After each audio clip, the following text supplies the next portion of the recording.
Hello friends, good morning. બધાને ભાવથી જય સ્વામિનારાયણ, જય શ્રી કૃષ્ણ, રામ રામ. સ્વાગત છે તમારું આજના વ્લોગ્સમાં. તો આપણે મંદિરેથી આવી ગયા છીએ અને લાઇટ જતી રહી છે એટલે અહીંયા અંધારું અંધારું લાગે છે. રસોડામાં અંધારું છે થોડું, કારણ કે અંદરની સાઈડ આ મકાન છે ને એટલે. તો આપણે હવે સાવેણી હાથમાં લઈ લઈએ, બીજું શું, પણ કોઈને મારવા માટે નથી લેવાની, કચરો કાઢવા માટે લેવાની છે. અને આજનો વ્લોગ્સ તમે જોજો, કારણ કે આજે હું 99.99% મારે નવે ઘરે જવાની છું. આજથી ત્યાં ફર્નિચરનું કામ ચાલુ થાય છે ને, તો મારે જવાનું છે. એટલે હું જઈશ તો તમે મારું નવું ઘર બતાવીશ કે એનું કામકાજ ક્યાં પહોંચ્યું છે એમ. તો તમે લોકો આજે આખો વ્લોગ્સ જોજો, જોડાયેલા રહેજો. અને વિડીયો હજી સુધી સબસ્ક્રાઈબ ન કરી હોય તો ચેનલને સબસ્ક્રાઈબ કરજો. વિડીયોને પહેલાં તો લાઇક કરજો. તમે લોકો મારો વિડીયો જોવો છો ને તો લાઇકની નિશાની ઉપર ક્લિક નથી કરતા. લાઇકની નિશાની ઉપર ક્લિક કરતા જાઓ એટલે મને થોડોક આનંદ થાય કે નહીં, મારા વિડીયો જોયો છે એ લાઇક તો કરે જ છે. તો please please please please support કરજો અને આજે આખો વિડીયો જોજો. જો તમારે મારું નવું ઘર જોવું હોય તો.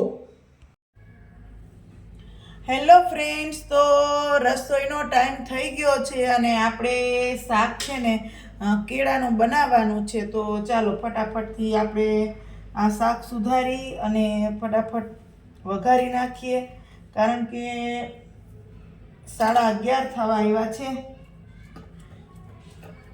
ઓમભાઈને કેળાનું શાક બહુ ભાવે એટલે હું વધારે પડતું કેળાનું જ શાક કરું. હા હેલો ફ્રેન્ડ્સ, તો મેં તમને કીધું હતું એમ કે હું બપોર પછી મારા નવા ઘરે જઈશ. તો ઓલરેડી હું ને વસંત અમારા નવા ઘરે આવી ગયા છીએ. અને જો આ અમારું નવું ઘર છે. તો ચાલો હું તમને બતાવું. હજી તો ફર્નિચરનું કામ બાકી છે અને ઉપર જો પીઓપી થયું છે. અને જો આ અમારો હોલ છે, જોઈ લો, અમારો હોલ છે. અને પછી ચાલો હું બતાવું, આ ડાઇનિંગ ટેબલની અહીંયા જગ્યા છે.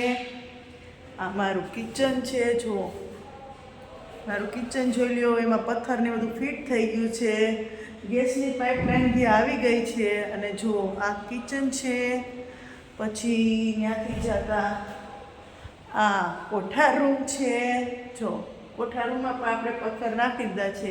ત્યાંથી જતા આ રૂમ છે, બેડરૂમ છે. આ મારા ઓમભાઈ કે મારો, એટલે આ બેડરૂમ છે ને આમાં પણ પથ્થર નખાઈ ગયા છે, દેખાય છે? જોવો, આમાં પણ પથ્થર નખાઈ ગયા છે. અને મસ્ત મસ્ત બહારનું વાતાવરણ બહુ સરસ છે. અને આ છે ટોયલેટ, વોશરૂમ. જો અહીંનું પણ બધું બહુ સરસ છે. અને ચલો હવે બીજો રૂમ બતાવું તમને. તો આ છે બીજો રૂમ અને આ અમારો રૂમ છે. અને જો પીઓપી તો થઈ ગયું છે અને આમાં પણ પથ્થર ને બધું કમ્પ્લીટ નખાઈ ગયું છે. પાછળ મસ્ત મસ્ત તમે જોવો કે પાછળનું જે જગ્યા છે એ પણ કેટલી મસ્ત છે, કારણ કે ખુલ્લામાં છે એટલે. અને હજી એક રૂમ છે, ચલો આ પણ અહીંયા પણ સાર્વજનિક વોશરૂમ ને એ આવે છે. પછી આ છે અહીંયા ગેંડી. આ ભાગ પણ બહુ મોટો છે. જો હવે એક આ ત્રીજો બેડરૂમ બતાવું. ચાલો, તો જો આ પણ સરસ મજાનો આ બેડરૂમ છે. અને અહીંયા પણ એવી રીતના ખાના છે. અને આ છે ને આ સ્પેશિયલ મંદિર માટેની આટલી જગ્યા છે. અને અહીંયા લોક છે. વસંત, આ એક બાથરૂમમાં કેમ લોક રાખ્યો છે? એનો કોઈ સામાન નહીં છે? લોક છે? હા. તો આ હતું અમારું ઘર. ઓય ના ના, નથી લોક. ચાલો, મને એમ કે હટી જાઓ.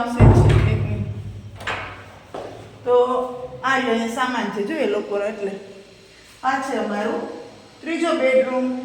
તો ઘણી વખત મને લાઈવમાં કહેતા હોય બધા અને વિડીયામાં કમેન્ટમાં કહેતા હોય કે તમે નવા ઘરે વયા ગયા, નવા ઘરે વયા ગયા. તો ના, હજી જો તમે આ નવું ઘર અમારું છે, હજી તો આનું કામકાજ ચાલુ છે, એટલે હજી 3-4 મહિના લાગી જશે. ને અહીંયા પણ જો આપણે એકદમ મસ્ત રીતે રસોડાની બાલ્કનીમાં પણ આવી રીતના પથ્થર ઉપર સુધી મુકાઈ દીધા છે, એટલે જેટલું પણ વસ્તુ હોય એટલું સમાઈ જાય. અને અહીંયા પણ જો અહીંયા કપડાં ધોવાનું મશીન રહેશે ને, ઉપર પણ 2 પથ્થર છે, અને અહીંયા નાના નાના પથ્થર મુકાઈ દીધા છે કે આપણે લિક્વિડ હોય કે સાબુ ને બ્રશ ને એવું બધું હોય એ રહી જાય.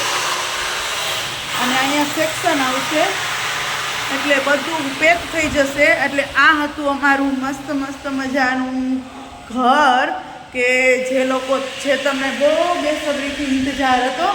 તો સારું, ચાલો મેં આજે તમને મારું ઘર બતાવ્યું. કમેન્ટમાં કહેજો કે મારું ઘર કેવડું છે, કારણ કે હજી તો આમાં અડધું જ કામ થયું છે, અડધું બાકી છે. જ્યારે સાવ કમ્પ્લીટ થશે ને ત્યારે પાછો હું હોમ ટૂરનો વ્લોગ બનાવીશ, તો જોડાયેલા રહેજો. તો ફરી મળીએ એક નવા વ્લોગ સાથે, એક નવી વાત સાથે. ત્યાં સુધી બધાને ભાવથી જય સ્વામિનારાયણ, જય શ્રી કૃષ્ણ, રામ રામ.